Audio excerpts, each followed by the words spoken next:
আসেন আসেন, তাড়াতাড়ি আসেন, তাড়াতাড়ি আসেন, নৌকো ছেড়ে দেব।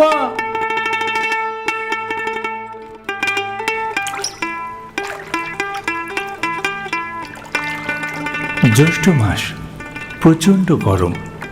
তার মধ্যে আগামীকাল জামাই ষষ্ঠী। আমার গিন্নির তো কড়া হুকুম, অন্য সময় শ্বশুরবাড়ি যেতে পারি বা না পারি, জামাই ষষ্ঠীর দিন সেখানে যাওয়া চাই। না গেলেই গিন্নি থেকে শ্বশুর শাশুড়ি সবাই রাগে গাল ফুলবে। এবার আপনারাই বলুন, বেসরকারি সংস্থায় কাজ করলে কি আর যখন তখন ছুটি পাওয়া যায়? অফিসের বস নিজে জামাই ষষ্ঠী করতে শ্বশুরবাড়ি যাবে, তাতে ক্ষতি নেই। এমপ্লয়ীদের বেলায় তার যত অবিচার, ছুটি দিতেই চায় না। তবে এইবার জামাই ষষ্ঠী রবিবারে পড়ায় চাপমুক্ত, অন্তত অফিসে ছুটি পাওয়া নিয়ে লড়াইটা করতে হবে না। ভেবেছিলাম আগামীকাল ভোরবেলা বেরোবো, কিন্তু আজকে শনিবার, অফিস হাফ ডে ছিল, তাই ভাবলাম বিকেলেই বেরিয়ে পড়ি। বর্ধমান থেকে নদিয়া মানে আমার শ্বশুরবাড়ি ওই 80 কিলোমিটার রাস্তা। তবে রাস্তাটা একেবারে সহজ সরল না।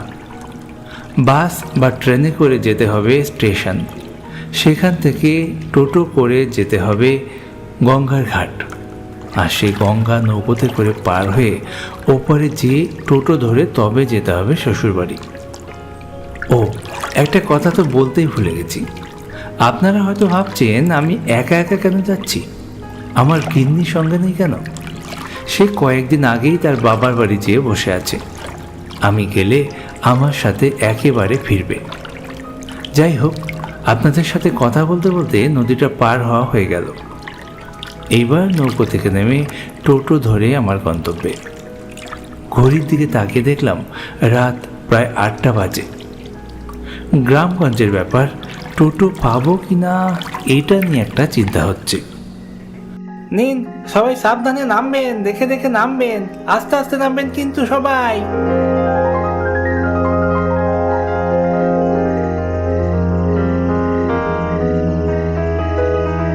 ও জামাই, তুমি এত রাত্রে আসছো? আপনাকে তো ঠিক ও, আমার চিনো না? না চেনারই কথা, আমি তোমারে খুব ভালো করেই চিনি। তুমি সুনীল ঘোষের জামাই না? হ্যাঁ হ্যাঁ।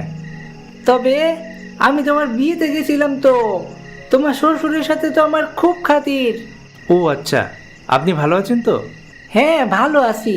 তা তুমি এত রাত্রে আসলা?